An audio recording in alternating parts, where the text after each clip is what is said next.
Tyler fans? Welcome back to another episode of Coleman's Corner. I'm your host, Matt Comuzzie, joined as always by Executive Director of Athletics, Rob Coleman. Thanks for having me, Matt, for the last time this year, it looks like. Of course. So, a lot to get into, so let's just dive right into it.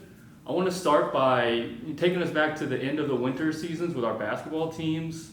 Starting women's basketball, solid season from them. They finished the season 14-14. Contributions up and down the roster, but mainly led by freshman Kristen Callens. Great debut season by her with us.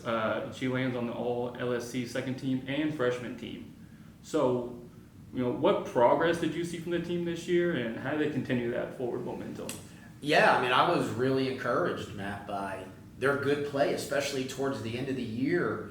To get to 500, they won, 4 of the last 5, 3 of the last 4, something of that, and encouraged with some of the players that Val and Liz were able to bring in, but Kristen obviously had an exceptional season, and Rain's coming back her sophomore year. I think they have the potential to be a really great duo down low, kind of moving forward if they continue their development year. I think they had a nice spring as well, working with those players. Amani as a guard coming in, a transfer, did really, really nice for us. I know we've got some recruits coming, so the retention of the team was really high this year, and so really encouraged. And look, they're just from looking at their schedule early for next year, it's going to be difficult, right? And so got some really good competition, and I hope the ladies all work really hard over the summer and come back, because the next step for us, Matt, is one, getting in the playoff, but how do we become relative and start talking a little bit more about regional play. And I know we'll get into the men, but similar to what the men did this year. You mentioned it, onto the men's side. Really fantastic turnaround from them. I think one of the great storylines of our year this year, they finished the season 20-11, put together a mid-season 11-game winning streak, receive a bid to the NCAA regional where they upset Lubbock Christian in the quarterfinal round, come up just short against Colorado School of Mines in the semifinals, but fantastic turnaround. 2 major contributors on the team, Damani Claxton named Lone Star Conference Newcomer of the Year, All-Conference First Team and All-Region Second Team. Lachlan Boffinger named to the First Team and All-Region Second Team. So, in your opinion, what was so different about the team this year, and how do they build on that success? Well, the difference, one, all the credit, to Bubba and David for their good work and recruitment. I think it started with how we recruited, trying to find really good fits. That I think the first year, we didn't get all the fits we needed. And when I say that, I mean we found some guys who were all about the team and not necessarily themselves. And the good work that they did early on, going outside, working at building the great culture that they built, working with community, doing community service, all of that stuff built a really good culture early on. And then the way we play defense, the talks that Bubba and I have had about, this conference, you've just got to be able to dig down and play defense. And I think everybody bought into that piece. Being really strong at the guard, because it's a guard-driven league. And so, again, incredible season, as you mentioned. We've turned a corner that now we hope we can keep going, and be a regionally ranked team and get into regionals year after year now. And so, yeah, super excited that, Damani's coming back, Sebastian's coming back, Wayne. We've got Wayne's coming back. We've got a great nucleus of guards coming back. Lawyer, another year with Lawyer, plus these new additions. Never great, when you lose people like Franklin and Lachlan, right? They were just great culture people. But I think, we now have figured out what that means, and that's the kind of player we're looking at right now. So encouraged from women's basketball where they can take the step, and then the men is like, now how do we stay here, right? And play at this level every year. Now kind of our bridge into the spring seasons, we'll stay with Stunt here. Another good year from them. They finished season 13-12, qualified for the national championship for their 3rd straight year. Mm-hmm. Aleka Brown named All-American Honorable Mention. So, with them being such a new sport here, how do you assess their progress year by year, and what's the long-term goal there for them?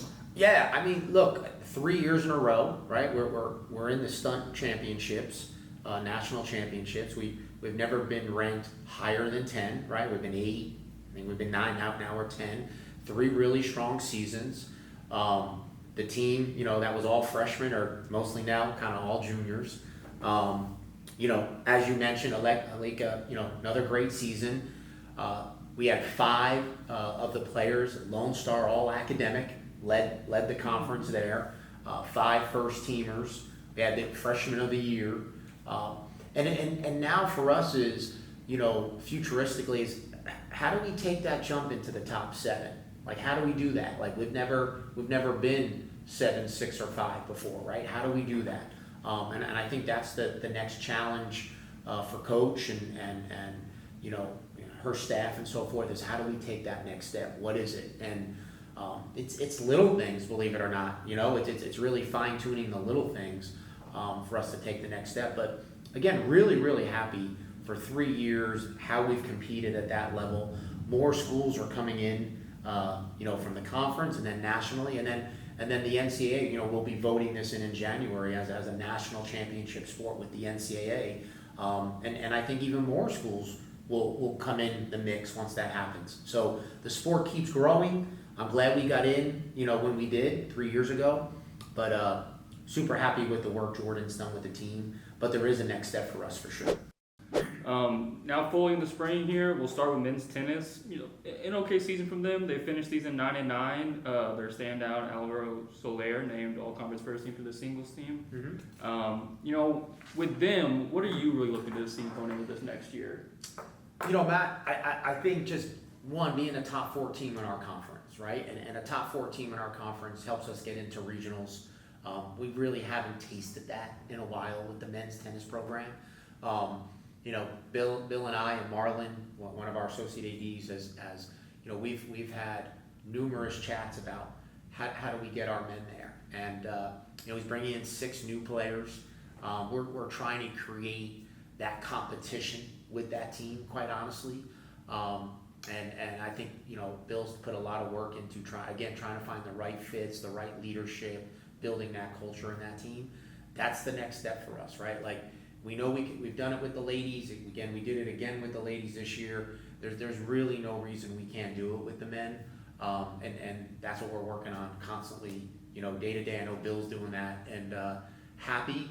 I think he feels great about the players that are coming in, and that's really hopefully going to take us to the next step. On the other side, the women, really great season from them. They finished 17-4. They're the Lone Star Conference regular season co-champions. Unfortunately, fall in the Lone Star Conference semifinals against UT Tyler, but still did enough throughout the year. They receive a bid to host the NCAA South Central Regional against DBU. That one came really down to it, final sets, but came up short there. They land 8 all LSC selections, and head coach Bill Makem named Coach of the Year. So, yeah, Matt, honestly, for a team that we didn't really know what was going to happen, to go 17-4, to finish in the top 10 in the country when. I think early in the year, we probably weren't even in the top 40 in the country. Super excited about how they competed. Again, disappointed. We didn't advance to the final 16. Losing at home wasn't the best feeling at the end of it. But congrats to Bill. Again, great work with the ladies there. Again, we're bringing in 4 new players that are going to be very, very helpful to, again, we have that competition going on there. We created a reasonably good culture. And these players are going to help us. And the next step again is, trying to win another champion. I mean, anytime you win anything in Lone Star, it's as competitive as the conference is, it's a great season. So to be co-champs, congratulations to them. They joined men's soccer this year, helping us win 2 championships in the conference. And I think the future is really, really bright. We got out of regionals for a year or 2 there. Now we're back in it, but I think the future is really bright. Getting us into golf now, start with women's golf, one of the kind of interesting ones here. Consistently, one of our most well-performing teams. They're always there in the postseason. They climbed as high as number 9 in the national rankings this year. Finished 2nd at the Lone Star Conference Championship. Qualified for regionals. Unfortunately, missed the cut there at regionals. Some unfortunate injuries come into play, but they received 4 all LSC selections. Libby Kilbride named Lone Star Conference Academic Golfer of the Year.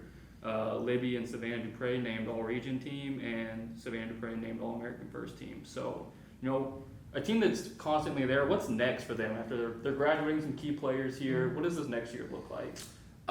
We don't know, really, quite honestly. But to go back to this season, first off, congratulations to women's golf. I mean, they had a great season. Again, disappointing that we didn't advance in regionals. I think we thought that was going to happen, how good this team played. Another top 10 team in the country for us.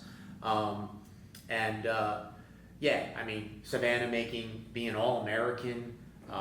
We've had that a few times, I think, in the history of our program. Libby, being Academic Offer of the Year after Rebecca did it for 2 years in a row. I mean, their successes just continue. Obviously, graduating Orla and Libby is going to be tough. Savannah got in the portal. Is going to Virginia Tech. I mean, we got to give her a hug and wish her the best of luck, right? I mean, she's got other aspirations, and we've got to support that. But I think Coach went out and did a really good job with recruitment. Got an individual from the University of Illinois, someone from Jacksonville State, another young lady. So, I mean, I don't know what the team's going to look like, but I think, we have some younger players that need to keep developing. There's talent there, the ones who are returning, and we brought in some recruits. And, are we a top 30 team still in the country? I think so. I think we can be. I think that would be the goal. Are we a top 10 regionally ranked team? Probably. I think so. So I think that's where we're at. We've got to just see how this develops, because 2 years in a row now we've lost some really good talent. But congrats to women's golf. Just continue year after year after year. They just don't disappoint. So congratulations to them. Yeah, and on the men's side now, really similar to men's basketball, another great turnaround for the program here. They climbed as high as number 15 national ranking. They won 3 tournaments throughout the spring season. Came up a little short in the Lone Star Conference Championship, but still qualified for regionals. They make the cut at the South Central Regional and advance to the national championship for the 3rd time in program history. Mm-hmm. They unfortunately fall in the quarterfinals at the NCAA tournament, but really strong year there. They received 3 All-LSC selections. Elijah Galvan named Freshman of the Year, Connor McCarthy named Coach of the Year, and then K-Pop Kaikiao and Baptiste Touchard named to the All-Region team. So, similar question to men's basketball, but in your opinion, what was different about this team? And then how does a season like this affect them going forward, Yeah, again, congrats to Coach for Coach of the Year, in his 2nd year with us. And, Bill did it in tennis. I think Johnny did it in soccer. So, I mean, we've got some really good coaches here. There's just no doubt, and really proud of all of them in that regard. But for men, super surprised. I talked a little bit about we didn't know what was going to happen with women's tennis, and they had a great season. Well, with the guys, they were 50-something when the season started. To finish again in the top 10 in the country, 3 teams in the spring that finished in the top 10 in the country in their specific sport. And they're bringing all the golfers back next year on top of it. The future, like, again, next year, I mean, we're probably going to have high expectations for this team now, right? I went to regional, saw them play in California. They did an excellent job, got off to a great start. Got in, moved on to the national league, won that, got into the final 8. So again, really proud of them, how they played. We probably squeezed the orange all we could right there, because there were some really good teams. And so to go from 55 to 8, and we didn't know what was going to happen at the beginning of the year. Congratulations to those guys. I think they're motivated to come back, and I think being in those moments this year in regionals at the conference tournament and nationals is really going to help them, face those moments again next year and just be more familiar with it. I'm going to sound a bit like a broken record here, but as we go into baseball, just another team that seems to be projecting upwards here. They finished the season 29-24, earn a 6th seed at the Lone Star Conference Championship. They take St. Edwards to their 3rd and final game there, lose it in heartbreaking fashion, but still a really strong year from them. Hagen Rose named All-LSC 2nd team, and Easton Parish named to the 3rd team. So, just how does this program in particular continue to head in this positive direction here? Well, I mean, I think the leadership of Frank, in his 2nd year did a really nice job. I think bringing Lee in to be our pitching coach. I mean, just the change in pitching alone helped catapult us to where, it was really disappointing to lose that 3rd game to St. Ed's, and then, they go on get into the championship series and so forth. And it was a great 3-game series. Again, just being in those moments, understanding how to, handle those moments when they come, it's going to be valuable for the team kind of moving forward.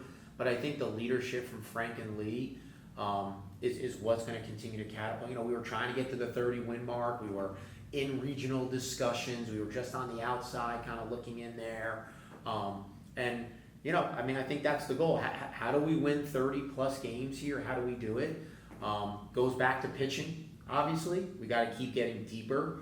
When you're trying to compete with the Tylers of the world and the Lubbocks and the Angelos and so forth, it comes down to that. And our pitching did a much, much better job than we've done over the last 2, 3, 4 previous years, right? And so that's the difference maker, really. And we have 2 really good leaders right now who are out on the recruiting trail doing what they need to do. And we have high expectations there as well. And Matt, I guess the whole point of this is from basketball through the spring, I'm really happy how we competed. I mean, from men's and women's, every single team, really, really competed at a high level. And that's really encouraging kind of moving forward. On the other side now, softball, an okay season here, some good stretches throughout, but they ended up finishing with a 26-29 record. They missed out in the postseason, but still received 4 all-LSC selections. But I guess the real headline news here now is we've officially announced a new head coach for the softball program, Taylor Lira out of Sterling College, who has been announced as the job. Yeah, I mean, look, it's always when you have a living legend retire in July of 2024. There's probably going to be some bumps. So I wasn't really discouraged with our record. I think Coach, Ronnie was the assistant, became the interim. I think she did a really nice job keeping this thing together. I can't thank her enough for that piece of it. At the end of the year, we did a national search here over the last couple months and just named Taylor Lira as our new head coach coming from Sterling College in Kansas. And really excited about her. I mean, I think she has the right approach to the game, the right mentality. She has high goals and aspirations, and we're gonna, we're really looking forward to supporting her and building this program back the way Donna left it. And I think Donna won 18 straight championships during her career. We want to get back to that level, right? That's a sport once again that should be in the top 5 in our conference. Again, we won the national championship. We had a team in our conference win the national championship 2 years in a row now. We should be a regionally ranked team. Those are our aspirations and our goals, and we need to get back to that because that's kind of expected from softball. As we close out here, I want to give you a little bit of time to talk about something we launched earlier in the year, our partnership with Open Doors, our online NIL marketplace. So can you tell our fans a little bit more about Open Doors and how it really benefits our athletes? Yeah, so again, I think we're out in front of this a little bit. I mean, folks all know about NIL at this point. We started our collective with our Fangs Forward collective, and so now we're able to support our student athletes with NIL and sharing our revenue with them basically. And I think for Division II school, we're out in front of that a little bit in this ever-changing landscape of college athletics. I know some of our teams have already, been actively involved with that with some of our players. There was a bill passed today in the state of Texas where now NIL deals can begin with high school students. That was something this state wasn't able to do. So now that's going to happen here in the state of Texas. And so to be able to work with our high school student athletes who are recruiting now for that's where it gets to. Open Doors, the partnership with Open Doors is really just allowing us, one, to help retain some of our student athletes instead of them maybe moving on to a Division I, and it's helping us in recruiting new student athletes as well. So really super excited about it. They're one of the leading companies in the country that deal with NIL type work, which is the name, image, and likeness. And so can't thank them enough for getting this off the ground for us. We have a 3-year contract with them, and this is year 1 for us. And like I said, I think it's going to be extremely beneficial to our coaches as we move forward, because as this Division I lawsuit gets settled, it's nice that we have this going on at this time of our of the season. Absolutely. Can you tell us a little bit more too? Like, how would someone get involved? Where would you find that? Is it on our website? How would someone get involved with our athletes? Yeah, it's currently on our website, and I'm sure during the recruitment piece, our coaches are actively talking about that now. That on top of possibly a academic money you get, on top of an athletic scholarship, there's other means for you now to receive additional monies on top of that. And again, I think that's the name of the game when we have some student athletes who at the end of the year are looking at mid-level type Division I schools, and we're able to keep them because our NIL deals can be maybe bigger than a mid-major type Division I. That's really important for us to, like I said, we brought back our 3 guards, for men's basketball. That says a lot. That's a lot of experience you're bringing back for next year, and hopefully that's going to allow us to compete like we did this year. As we close out here, general question, what's next for St. Mary's Athletics? What's on the horizon for us as we head into this next year?